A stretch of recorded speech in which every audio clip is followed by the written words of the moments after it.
fazer um apelo aqui a senadores e senadoras para que você faça um grande acordo. De preferência, a gente não vote essa reforma. Mas se for para votar, vamos votar por unanimidade, pela rejeição. É possível também esse acordo. Porque o Brasil todo está apavorado com essa reforma. Eu queria mostrar aqui, senadores e senadoras para o Brasil ajustou que vai haver uma grande vigília. Teremos vigília em todo o país, nesse dia, contra a reforma trabalhista. Vigília contra a reforma trabalhista.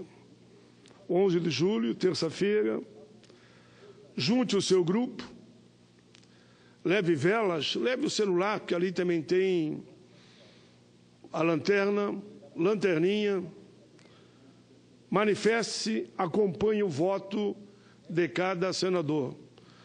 Eu espero que o bom senso prevaleça e essa matéria não seja votada, até porque, depois o senador Lindbergh vai falar, há um movimento junto ao Supremo para que esse tema seja adiado por 20 dias.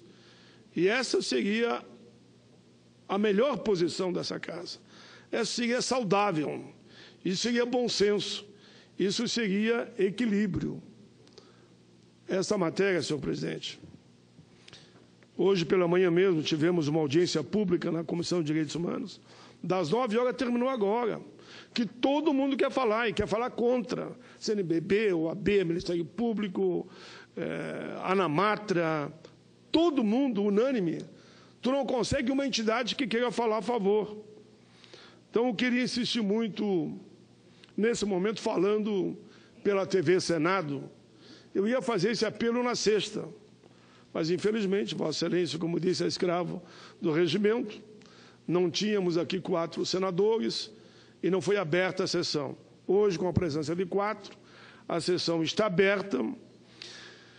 Que a gente participe dessa vigília, que o nosso povo vá para o sindicato, vá para a associação, vá para o clube de mães, no seu local de trabalho mesmo.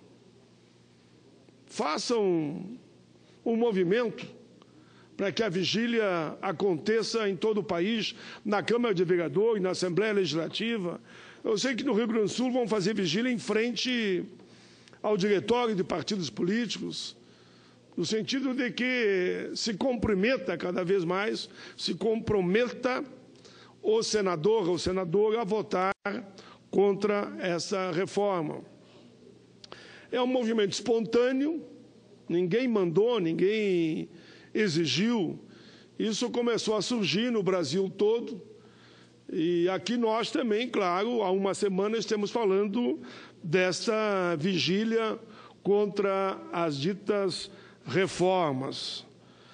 Senhor presidente, falo um pouco mais aqui. A partir das 0 horas desta segunda-feira, terá início em todo o Brasil uma vigília cívica contra a reforma trabalhista PL 38, que está na pauta, que eu espero que não seja votado amanhã.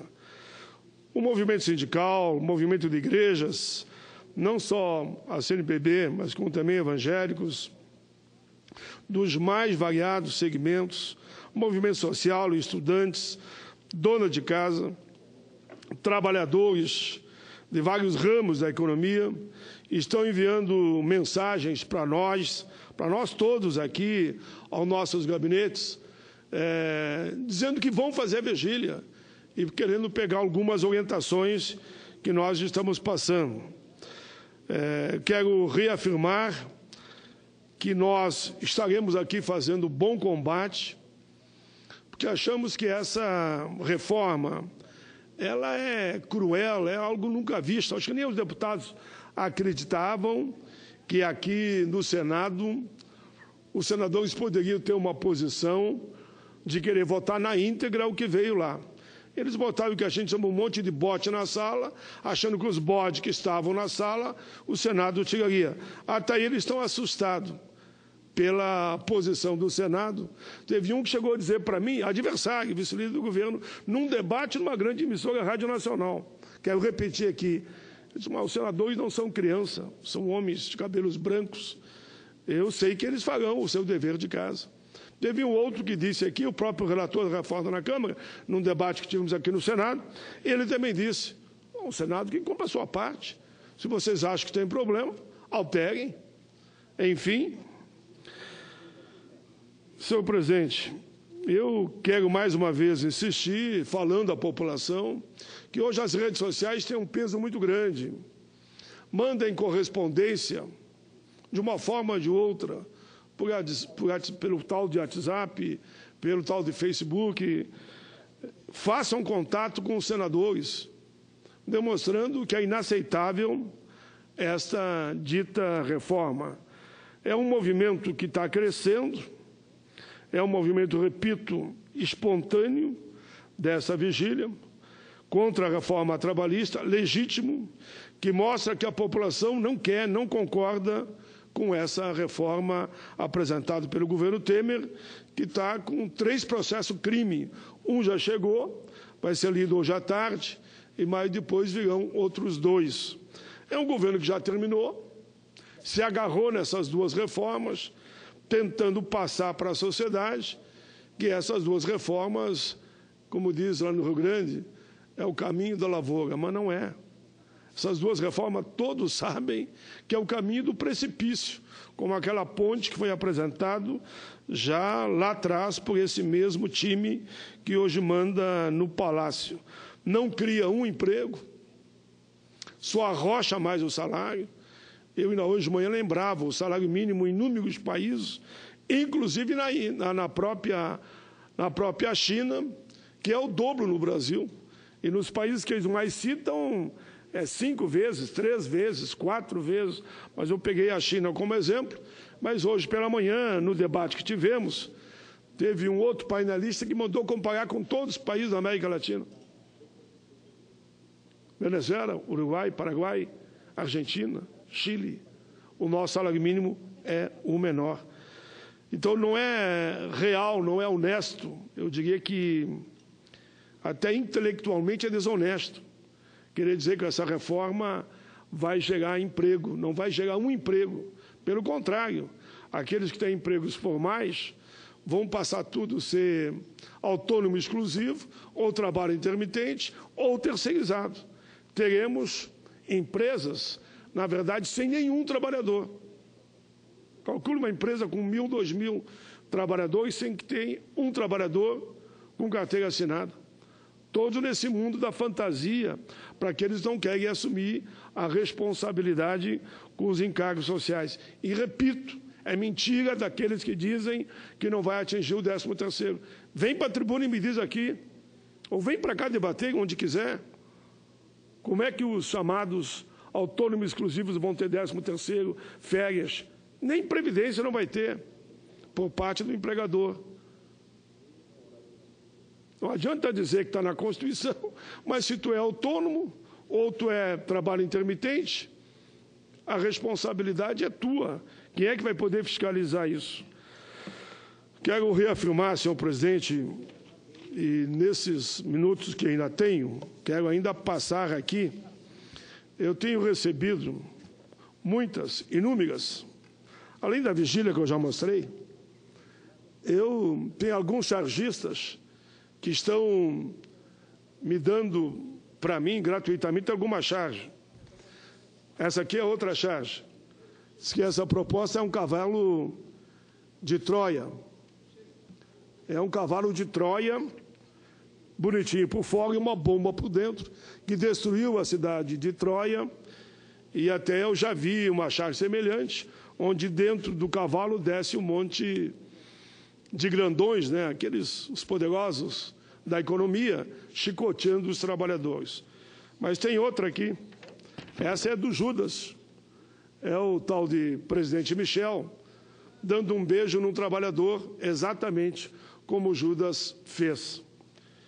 Tem uma outra aqui, onde ele me mandou, nós defendendo a CLT, e os poderosos com a tesoura, facão, enfim, produtos, instrumento cortante, querendo rasgar a CLT.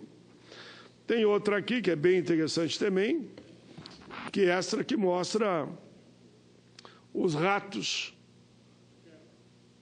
bem gordinhos, pegando o dinheiro do trabalhador, e quando fala rato, sabe que é rato e gato é muito semelhante, né? Tem uma outra aqui, essa aqui tiveram mais de 500 mil curtidas. Essa aqui é o escorpião.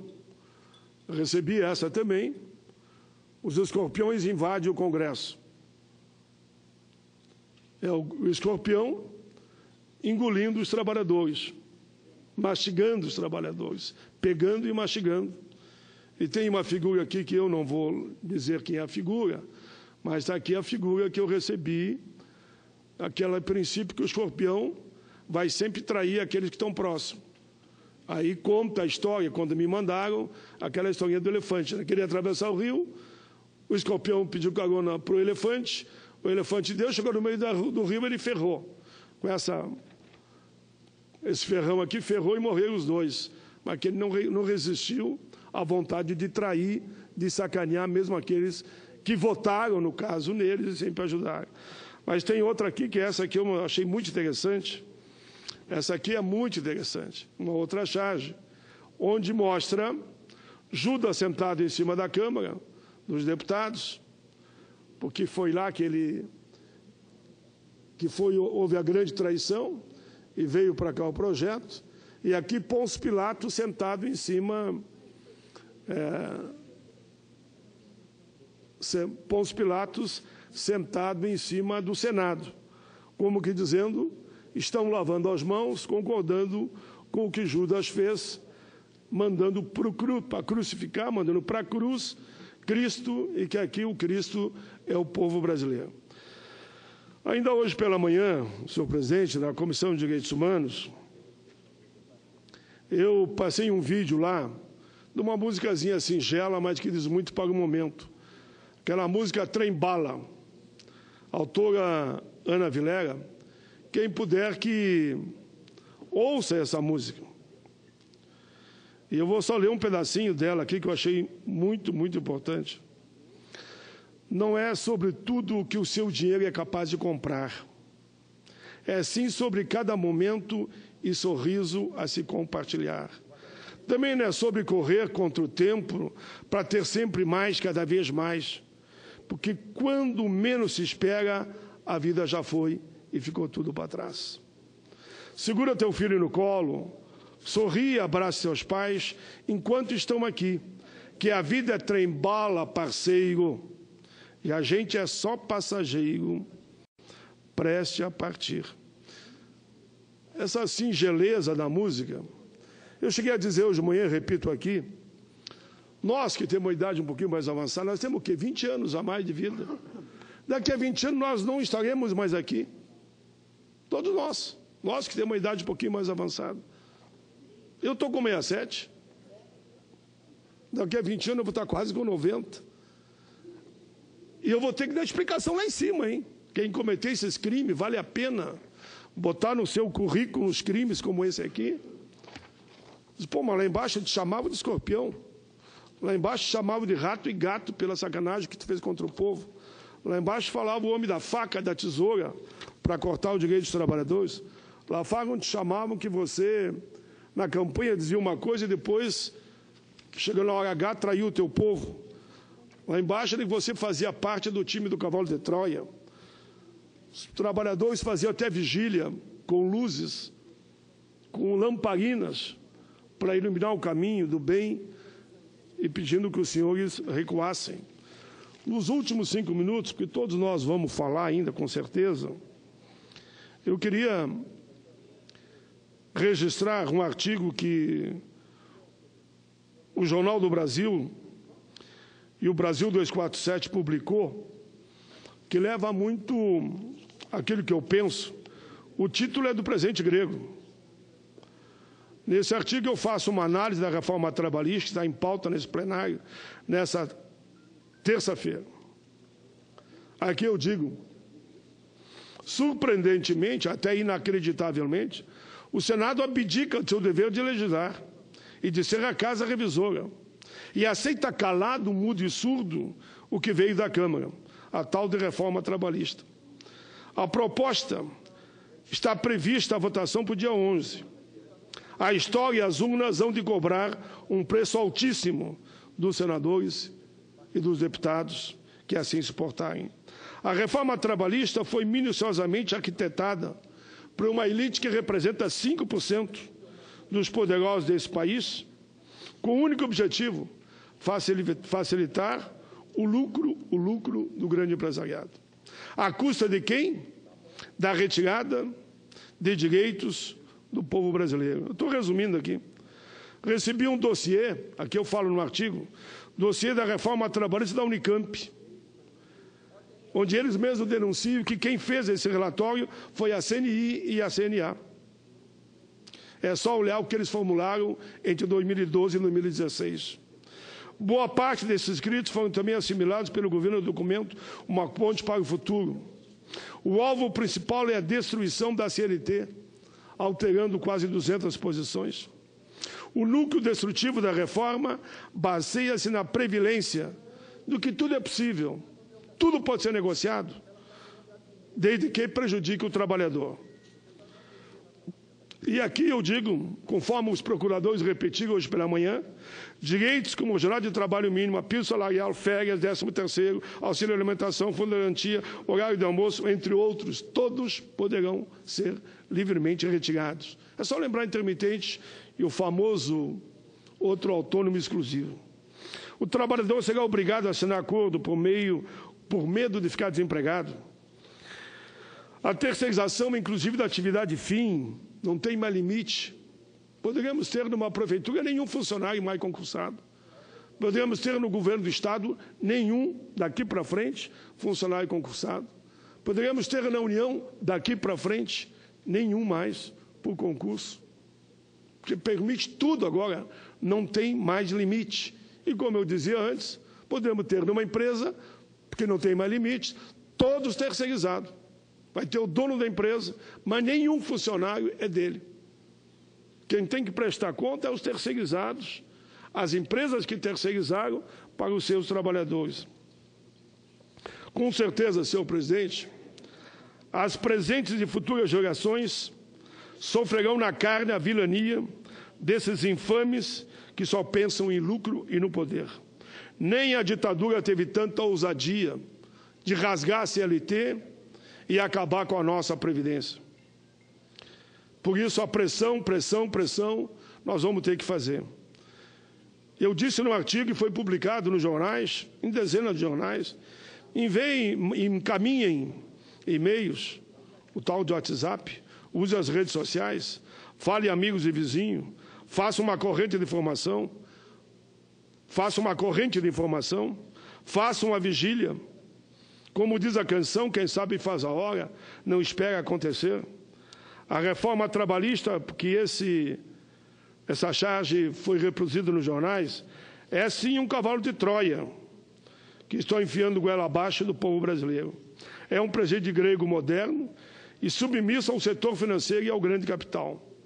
Os senadores que votarem a favor dessa reforma estarão se omitindo frente aos reais problemas do país. Presidente, eu vou deixar para a história, começamos hoje, e eu confesso, senhor presidente, eu estou tão preocupado, nesse último minuto eu vou fazer aqui uma declaração de improviso. Hoje eu recebi de um senhor que cuida do jardinzinho da minha casa. Ele, meu senador, só viu as rosas como tão bonitas. Rosas enormes, bonitas. E eu passei o fim de semana em casa. E eu não vi que as rosas estavam lindas.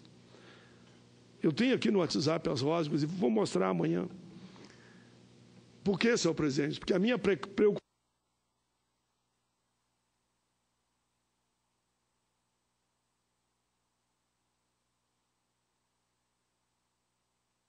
no jardim. Eu não vi que existem dezenas de rosas vermelhas, fortes, com vida. Mas quando eu recebi aquelas rosas, eu imaginei, e só pode ser um sinal do quanto que eles vão fazer sangrar o povo brasileiro. Está aqui no meu WhatsApp as rosas. Por isso, senhor presidente, amanhã pode ser um dia em que a gente não jogue camélias, como foi feito no passado, mas pode ser o dia que a gente possa, de repente, entregar rosas para todos os senadores e senadoras, fazendo um apelo para eles que não cometam esse crime. É um crime que vai atingir 100 milhões de pessoas. Esse Senado que tem uma história de grandes momentos de luta. Olha, não passou aqui projetos individuais, todos que traziam prejuízo nós conseguimos segurar, discutindo e conversando com os senadores. Um tsunami desse, nesse momento, senhor presidente, um tsunami que vai deixar os ideais, os sonhos de milhões de brasileiros. Eu diria aqui, em nome das rosas, em nome dos cravos, em nome das camélias, que foi símbolo de resistência na época da abolição. Claro que alguns estão preocupados e pedem para mim se eu não acho que vai ter que ter um médico aqui amanhã. Não sei se vai ter médico. Mas se aprovar que parte de mim vai junto, vai. E parte de vocês, com certeza, vai junto. Não tem como. É como se a gente estivesse abrindo mão de parte das nossas próprias vidas. Obrigado, senhor presidente, pela tolerância.